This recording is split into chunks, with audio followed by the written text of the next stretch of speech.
حضرت عبادہ قسم کھا کر کہتے ہیں کہ معاویہ ان بدترین حکام میں داخل ہیں۔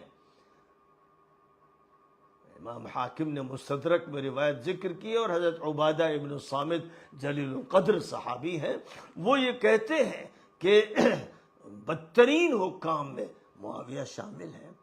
حضرت ابو ذر اور حضرت عبداللہ ابن عمرو اور دیگر صحابہ سے منقول ہے اور فرمائیے کہ کیسی کیسی سخت ترین باتیں احادیث میں آئی ہیں۔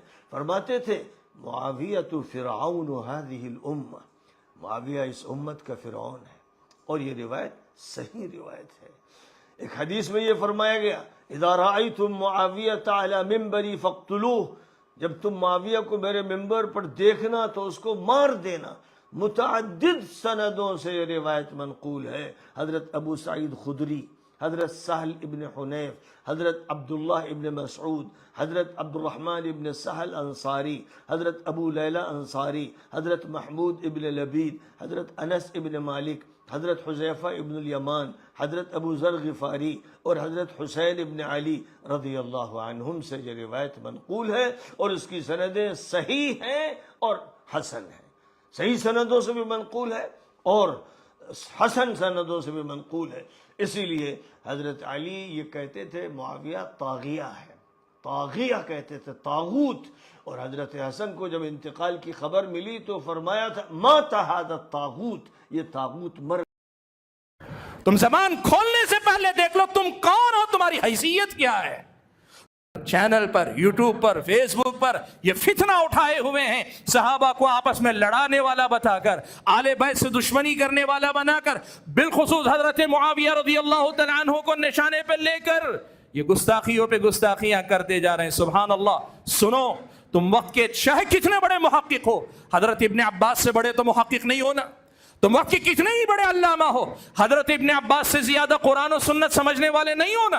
حضرت ابن عباس رضی اللہ تعالیٰ عنہ کا یہ اثر سنو اور یاد رکھو۔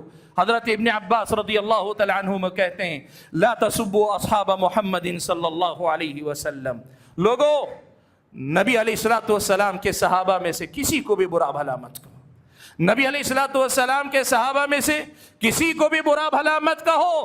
کیوں کہا؟ اس لیے حضرت ابن عباس کہتے ہیں لأن اللہ امرنا بالاستغفار لهم، اللہ تعالیٰ نے ہمیں جو حکم دیا ہے وہ یہی کہ ہم ان کے حق میں صرف مغفرت کی دعا کریں۔ جب اللہ کا حکم مغفرت کی دعا کرنے کا ہے تو ہم ان کے حق میں اپنی زبان کو غلط طریقے سے نہ کھولیں۔ یہ کہنے کے بعد حضرت ابن عباس نے جو بات کہی، یہ کون ابن عباس ہیں؟ ترجمان قرآن ہیں۔ یہ کون ابن عباس ہیں؟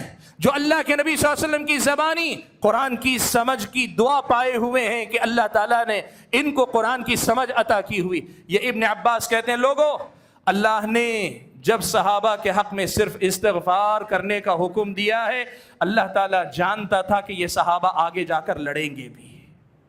اللہ تعالیٰ جانتا تھا کہ ان صحابہ میں سے بعض کے درمیان آپس میں لڑائیاں ہوں گی۔